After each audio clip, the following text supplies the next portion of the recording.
Thank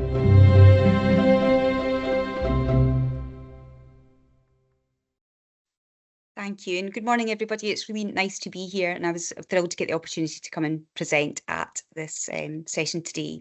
So I'm Louise Kerr. I'm a service designer with Police Scotland. I'm in a team of 14 of us now, and we are at Tullyallen today at the Police College. So I've been asked to talk about mental health pathways and what's that meant to us as a service design team and what it means to the people of Scotland. So the mental health pathway was started around 2021, and it's a collaboration and a tri-services. So it's Police Scotland, NHS 24 and SAS, which is the Scottish Ambulance Service. Today, we are just going to be predominantly talking about the connection between Police Scotland and NHS 24. We are not going to be going into the additional SAS stuff. So the mental health pathway is providing the right care at the right time to the citizens of Scotland. It's a government initiative that was started up, and we all decided to obviously buy in because we knew it was the way that we had to travel forward. Next slide, please. So this is a member of our public. 1 in 4 people in Scotland have mental health illness or are impacted by mental health illness with a family member or someone that they love. And we know that every year we are required to help and assist people in all sorts of different situations. But predominantly it's situations that are triggered by intervention with the police, or they make contact with the police. A lot of people don't know who to contact when they're in mental health need, or just for everyday needs, as we get a lot of calls that are nothing to do with police, but we still go out there and help people. So this is a user in our community. So as a member of the public, I need to get help and reassurance so that I can cope with my day better, but I don't know where to go or who can help me. And I think as a user myself, it's not always clear what service in Scotland is actually there to help you or who can do the best job at helping you. These calls that we receive aren't always intentional calls regarding mental health. These can be calls that have a police element to it, can involve crime, but there's sometimes a detection of mental health to a user that's called. Next slide, please.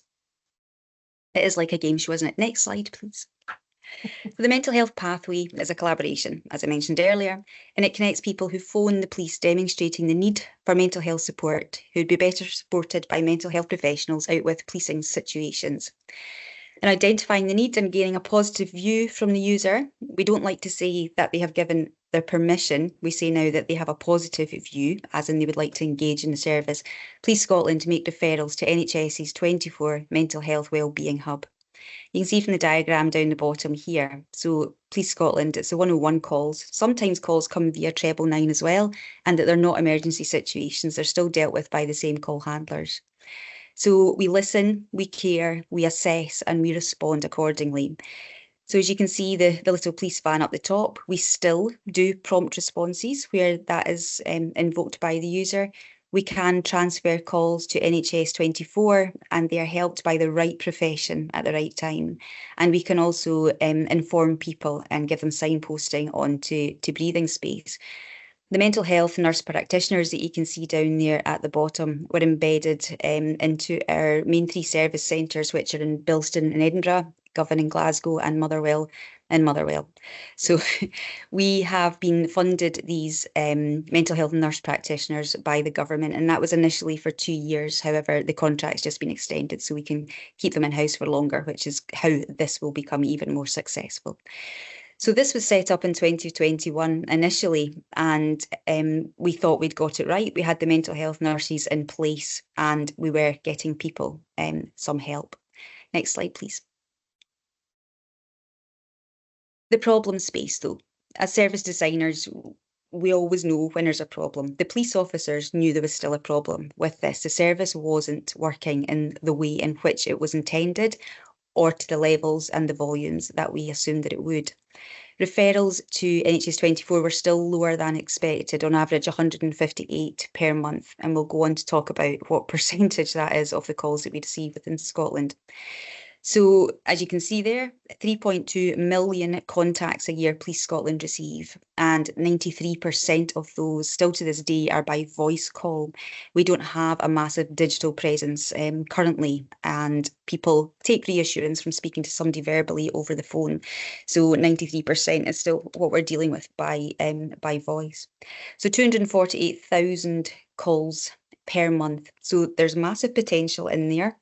There's also the massive increase in mental health need for support within the country. There's increasing rates all the time. There's increasing demand on all mental health services. So this is other sectors, charities, other initiatives. There's increasing volumes of officer deployment to mental health calls. So we knew from the way that Police Scotland were having to react, there was more and more need. You see it in the media, it's on the news every day. There's always a mental health intervention going on. And I think there was just something on the news last night about making sure that we're giving people the right service at the right time.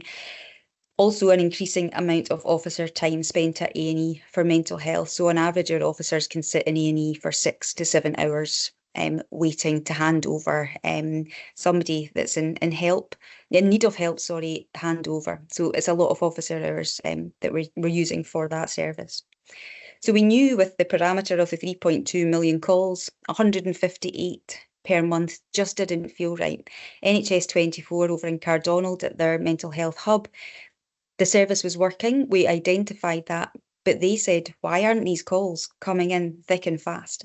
So their service, NHS 24, run in their own right, is treble one. So you phone treble one if you need an out of hours doctor, if you need to speak to somebody. And option 2 within that service of treble one is the mental health pathway line. And that's where you'll get the nurse practitioners that can help you. We have our own police line that goes into them, and they were expecting the calls to be through the roof absolutely every day because they know that 101 is used as a generic somebody help me phone line within Scotland. So the question was why? Next slide, please. So to design the thing right. So service design were asked if we could have a little look at the problem space and help out the project team that was up and running at the time. So Modernise Contact and Engagement is a programme that's working within Police Scotland, looking at modernising the way in which people contact us and engage with us. We knew that the Mental Health Pathways project sat within that realm, and I had been looking at Modernise Contact as an entirety.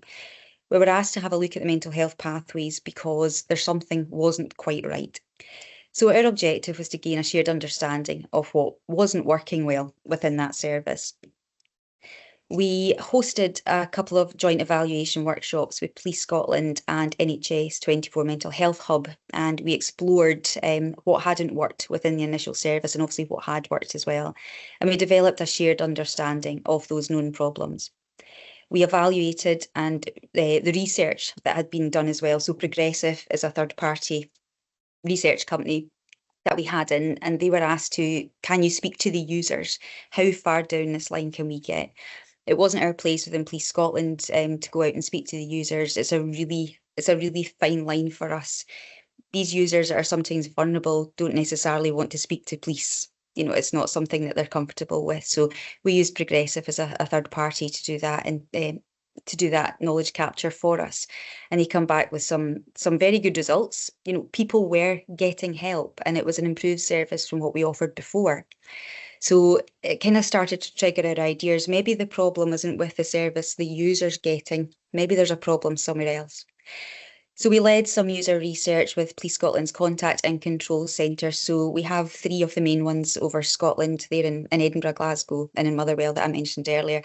And it was to understand how it was working for the call handlers that sit within those areas. We also went out to NHS 24's Mental Health Hub to Cardonald for the day, and that was a very, very challenging experience. So there was a few of us there. We were on live calls. We sat with our headsets on, and the emotion, and I can feel myself welling up just thinking about it, the emotion of those calls. I thought we have to make this better. We have to get it right. We also facilitated a collaboration session with Police Scotland and NHS 24 representatives on how to explore the opportunities. So we were capturing all these pain points, and it basically, even although in discovery mode, it turned into an ideation session. We had so many good ideas of what wasn't working and what we wanted to change within that. Next slide, please. So what did we find? So this was a bit part of discovery, and there were a lot of pain points in there. Many officers and staff within C3 were unaware of the mental health hub and the mental health pathway that had already started as phase 2. They didn't understand how to make a referral they hadn't heard about it. So we have 1,500 service advisors across Scotland, and they're the people that answer the phone. They're civilian staff. But within the other parts of the call centres, we have resolution teams, which contain police officers, and they make decisions or make callbacks to people. And then we also have the control room, who make the call on whether we dispatch a police car out for help. So there wasn't a great communication. It hadn't been marketed very well, and there wasn't a great understanding of what the actual service was or when and how they should use it. So for those that did know, there was very low confidence in making that referral. There was also very low confidence in the indicators that a person would give you if they were in mental health distress. You know, what are the indicators of anxiety? What are indicators of suicidal ideation? And it was really important that we didn't leave them feeling nervous. These call handlers have to deal with such a plethora of difficult situations every day. And for me to understand that they were nervous was quite challenging. You know, it's what comfort do you need to be able to do your job properly, to take that satisfaction home and not be too mentally disturbed by it yourself. So there was also a little awareness of what services the NHS could offer at the other end. So our call handlers over in Police Scotland weren't comfortable with, oh, if I pass that call to them, what are they going to do for that user? There was no connection there. And as I said earlier, it was very clear that the service had been built for the user, as in the citizen of Scotland, which was good, but it hadn't been built for the people who could instigate those services between the collaborations. So officers and staff were frightened of making the wrong choice. Default was to send an officer to the scene. So the majority of our calls, whilst the pathway began at the very, very beginning, or before the pathway was even in place, was if somebody gave out indicators of mental health need, we sent a call car. That's what happens. We go and make sure that person's safe.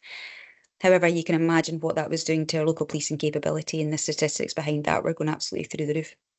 But predominantly, the call centre staff were petrified of making the wrong decision. So we'll go on to talk about PERC inquiries later, and that's basically the police investigation committee, and they look at the way in which police officers have responded to situations or why decisions were made. Our call handlers can be involved in quite difficult PERC inquiries about a decision that they made on the line, as you'll know from recent years with M9 disaster, as we call it in-house. That was all triggered by inefficiencies within our call centre. So to get this right for mental health pathways, we needed to make sure that the safety of our call handlers was just as important as the safety of the users on the outside that were getting our help. So mental health nurse practitioners were frustrated at not being able to make the difference that they wanted. So we've got 5 wonderful nurses. I know them all now. They are across our call centres. And to begin with, they were there if needed. They were walking around. They were waiting on somebody putting their hand up saying, could you come and speak to me? I've got somebody that I think is in mental health need on the phone. Oh, I'll listen in for a minute. They'd go on silent. They'd give a bit of advice. And that's all they were doing. But whether they were on shift, whether the person was willing to ask them the question, that was a stumbling block. It wasn't a clean enough service that had been built into that. The cold transfer of calls, so before we intervened and before we got some help to make this a bit better, it was a cold transfer, which means that the user would be on the phone to 101, the phone line would be connected to us, and we would be recording that call as we do all our 101 and 999 calls. We could not transfer that call over to NHS 24 at Cardonald because it meant the recording of the call had to stop, and therefore the legal responsibility of that phone line could no longer be ours, although that was our user. So there was a lot of technical problems in there. Also, our telephony system wasn't up to date, and that's getting implemented this year. So we didn't actually have that capability of transferring that call. Loads of legalities behind it really, really hindered the service from working. However, what we did find was positive, and there were a few, and I've just put a couple down here for today, but service advisors felt that they'd made a difference to a person's life when they had referred them on to 24. This was something that they couldn't do before. 24 would get a call from the call centre, from a call handler. They would take a note, they would take information from us that we had logged on our system, and NHS 24 would call the person in distress back. The deal was that they would call within 10 minutes. And that's what we told the user at the end of the phone. You will get a call back. Stay where you are. Hang up this call. You will get a call back within 10 minutes. And the stats were great for that. We weren't going out with that 10 minutes. The problem there lay with sometimes the user ran out of phone charge. Their phone died. they ran out of credit on their phone. They were so distracted, they ran to get back to safety, or they had removed themselves from the situation, or they felt better, they didn't answer their phone. So then NHS24 would phone us back and say, we can't get a hold of that person at 9 minutes, we'll try again, 10 minutes, still can't get them. So what did Police Scotland do? We send out a blue light car to go and find that person. So we've created a loop in a hole in a loop in the service that we're actually just sending response officers back out instead. So it wasn't tight enough to make it completely fluid from end to end. Another good point was the research by the external agency, Progressive, that we used confirmed that the users were positive in the main about the service. They were very impressed that the police had that connection with NHS24 and that they could help them somewhat in their minds skip the queue of the GP office. They could get into mental health services without having to go that normal path. Next slide, please. So we then stood back within service design and tried to verify the problem. So the original service had been created for the external user, but not for the people providing it. Officers and staff needed to know the service, who it was for and what was on offer, both within the call centre and NHS24. And support was needed for advisors to feel confident about making the right decisions. So they weren't confident they were doing the right thing and they faced that threat of perk inquiry if something did happen to that person's life. And the mental health nurse practitioners needed to reach more officers and staff to teach them and give them the techniques and tips that they needed to spot mental health illness. Next slide, please.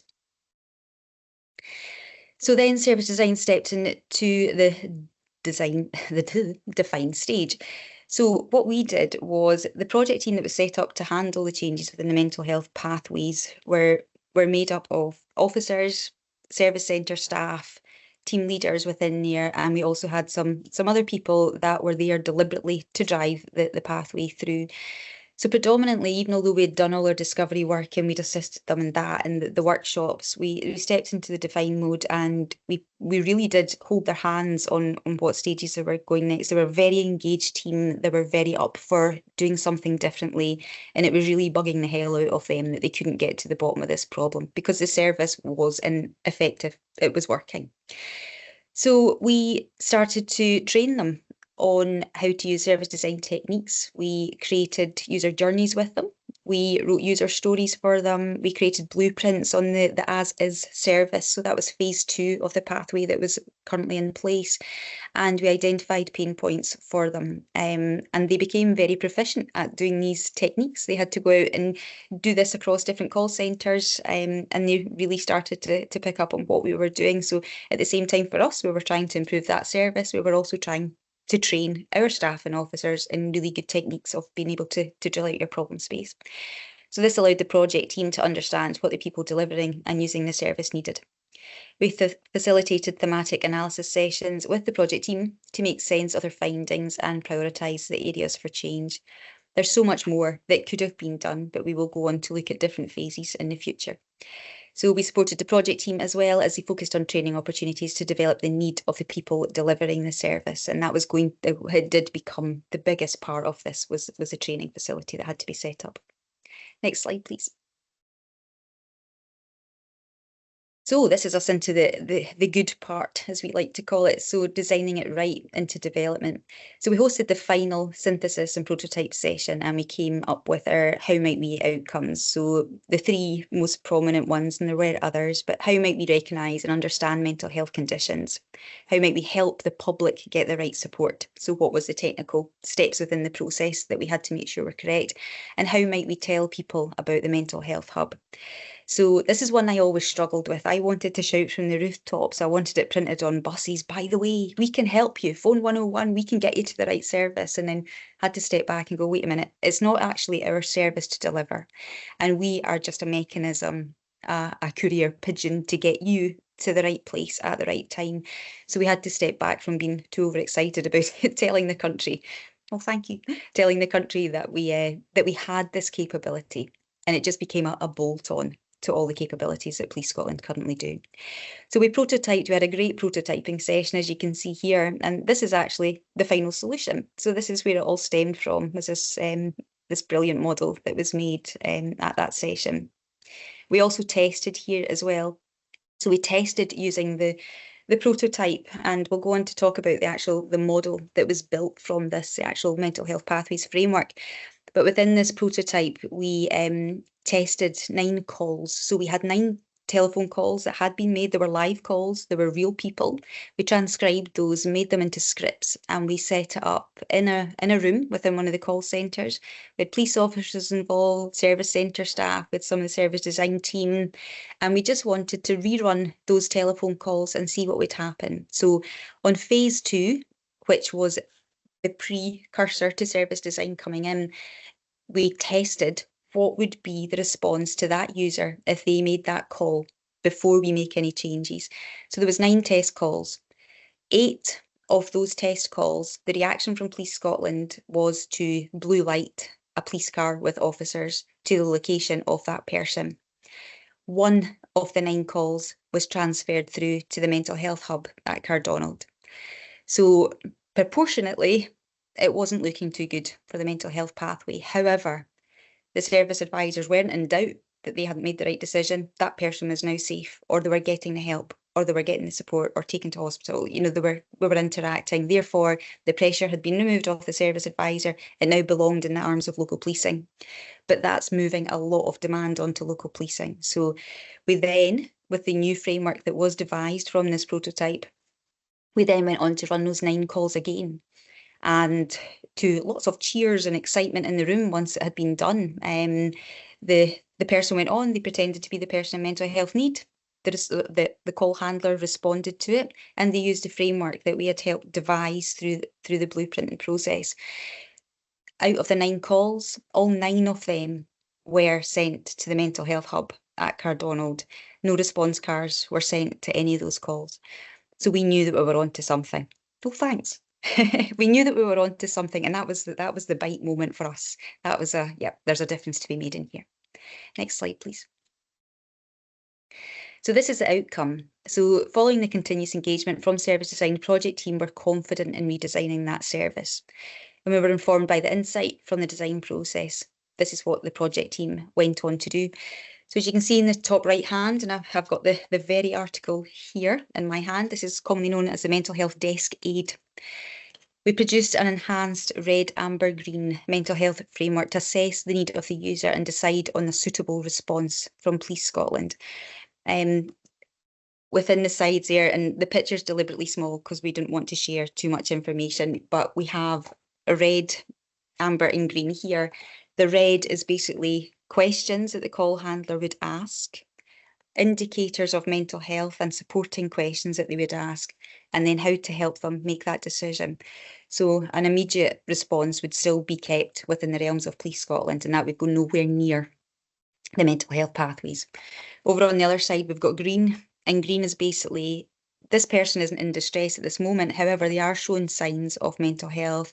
It could be from grief, it could be situational, it might not be a long-term illness such as schizophrenia, bipolar, depression. It might be situational to something they're in just now. So instead of invoking an NHS 24 response, or, thank you, NHS 24 response, or a police response, we signpost. So as you can see at the bottom of the slide there, we signpost such to breathing space, NHS inform for some information or guidance, or maybe you want to start talking to your GP, but it's something that could be handled at our end and we didn't need to push that call through. Where we found most of the problems was in that amber space, so no immediate risk. The person was not a harm to theirself currently. They were not a harm to others currently. There was no crime involved, and therefore they were completely prime to be referred through to the NHS 24 hub at Cardonald. But within that, there's a lot more questions to be asked. We need a lot of assurance that that person's stable enough that we don't have to respond. So within the test scenario of the 9 calls, they all hit the mark here. There was no immediate risk over in the red. They needed a little bit more than the green, and we weren't willing to leave them. So these are the ones, as you can see at the bottom of the slide there, the amber ones that are pushed to the NHS 24. Within that, though, Police Scotland have to train all our service advisors on Thrive. So this is something that has to be refreshed every year for every officer and every call handler. So Thrive stands for threat, harm, risk, investigative potential, vulnerability, and the environment. So they are things that the call handler has to take into account with every call they receive to establish where the person is, what their needs are, and are they vulnerable, what the threat is on them, what the threat is against them, or do they have potential harm to cause somebody else. So we created a robust model to support the service advisor's decision-making process and gave them the confidence on providing the most suitable service for the user's need at that moment in time. The call handlers also asked for something a little bit more visual. They have binders on their desk full of notes, full of what they do, because they get hit with so many different situations every day. They wanted something on their desk, so we actually made something that sits up on their desk. It reminds them to look at the pathway, to listen out for signs of mental health need, and just that little bit of concern that might invoke that passing over the service. Next slide, please.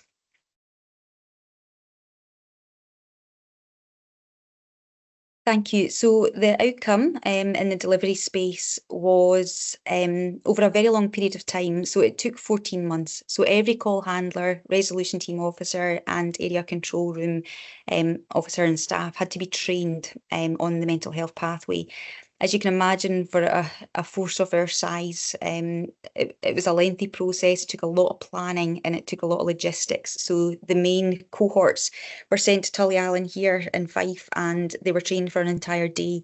And although that doesn't sound like much, a day out of a call handler's life is a lot. So it took a lot of planning to be able to pool those resources. And what was the backup plan for the call centres, because we're still going to get that demand. Removing one person could be up to 100 calls per day, so 14 months it took to deliver that schedule, transporting people back and forwards as well. So in-person training over multiple locations by officers and the mental health nurses. And that training was a lot about Thrive. They got a couple of hours in Thrive, and then they went on to talk about mental health. But the nurses were fantastic, and they talked about mental health conditions. So they talked about bipolar, and they talked about all the different markers that somebody with bipolar could indicate to you. What the way they speak. They might speak fast, they might change moods, they might be talking to somebody that's in their head. There might not be somebody else in the room. So you have to evaluate. There's not a risk to them because there's another person there, or they can't cause that other person harm. But I think they're still talking or conversating with somebody. What is this telling me? This is telling me potentially it's a prompt response. We don't know if we can act quick enough to get them to the mental health hub. So there's lots of different indicators. So the nurses felt a lot more confident afterwards. She's like, we're passing on this knowledge. We're training people to think like nurses, although they're service advisors for the police. So there was 1,550 C3 division staff and officers across Scotland service centres, and the teams that were trained on mental health pathways and the Thrive refresher, and also the understanding of mental health illnesses, which I've already covered in the identifiable markers. So that has all now been delivered. Everybody that went on the training, so say there was 15 people per day, as soon as they went back the next day, they were then allowed to go ahead and use the new framework. So prior to that, you weren't allowed to use the new framework. You had to go through this training day. So it took a very long time, but we could see the stats starting to creep up. The more people that were trained, the more opportunity to receive a call like that and identify the need in a call. And that went on to creating this lovely bar chart that started to go in the right direction. So that was proving purposeful. The hot transfers, that's something that's going to go live this summer. We're upgrading all our telephony systems, and because of that, we can now switch on hot transfer, which means that the call that the user makes comes into the service centre, and we can actually trip it along the line and it just goes straight over. NHS 24 will not be having to call back to the user. They're going to be kept on the line. The legalities of that have been extremely difficult because we are handing over care at a split second in time when that phone line disconnects, and they then have to take responsibility for that user. If the NHS 24 nurse practitioner at Cardonald End, if they still sense that there is a need for police to be involved, things might go downhill, they might pick up on other things, or the user might suddenly go into a different frame of mind. They are on a police line still, and they have instant access back to us. They don't have to hit 999. They jump the call back and they can get the immediate response that they need. So that buffer system has been put in place, so they're not having to queue to then get somebody help. So that goes live this summer. So that again should just make the service better internally for the user. So the results of it all are more confident and supported staff and officers making really good decisions backed by a really strong service model. They feel very empowered. They feel the feedback we've had that I can't believe somebody took that time. You know, they don't get much training. They've got to have a lot of backbone to be a service advisor for the police. So they're like, this is great. We've got something that if we get taken to a perk inquiry about the decisions that we made, we just hold this up and go, I followed this rule here. So they're feeling a lot more confident about it. The average referrals to NHS 24 Mental Health Hub per month are now at 360 on average. That's a 128% increase. So it's went through the roof. What we have seen happening though recently is it's starting to plateau out. And it's not because referrals aren't needed, it's because the users are now in the care of people to help them. So they will stop calling 101 or 999 as often as they were. So we have shifted the demand back to where it belongs over within the medical world. Probably one of the biggest wins for us, other than we know that we are helping our users and we have confident, trained staff on it, is the next statistic. So over 25,000 officer hours deployed to other policing duties since training commenced in September 2023. So we've managed to plough back 25,000 hours of officer time away from A&E, away from going out to people who maybe didn't necessarily need that intervention level of care. We have managed to put that back into our communities, and local policing are grateful for that. They knew it wasn't their place to be helping these people, and they were just as equally as frustrated as our call handlers were. Next slide, please. Oh, back one, that's it, thank you. So just this month, at the start of November, at the Scotland's Health Awards for 2024, the Mental Health Pathway, the collaboration service, was the winner of the Care of the Mental Health Awards. So that was the icing on the cake. Thank you. That we got recognised as a tri-service to make sure that was all in place. All these hands and hearts are making me quite emotional. Next slide, please. But what is next? So what is next for us? So this doesn't stop here. There's too much, and we've done too much good to let it lie. So I'm very much a contender of what we do next, officer. You know, what can we push for mental health? It doesn't need to stop at what we've done. So the right care at the right time services for officers in the community. So the best thing you can do if you're a citizen of Scotland in mental health need currently is phone 101. So our officers out in the street don't have the capability of getting you to NHS 24's mental health hub. You're actually better phoning. So how can we make the services that officers on the street can give our citizens just as good as the ones on the phone? So it makes more sense to be the other way around, but this time we've done the right thing for a call. But can we do this for the officers on the street? They don't feel empowered. Excuse me, they don't feel knowledgeable. They're coming to us saying, we don't know anything about mental health. We only get an hour training on it as a probationer. So what can we do for that? Excuse me.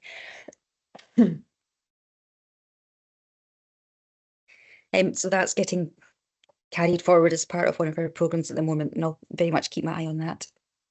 Online informational signposting to 24. Excuse me, I'm losing my voice.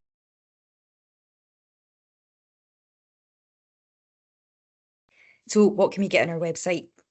What can we start spreading the word on? And what can we put into our digital services?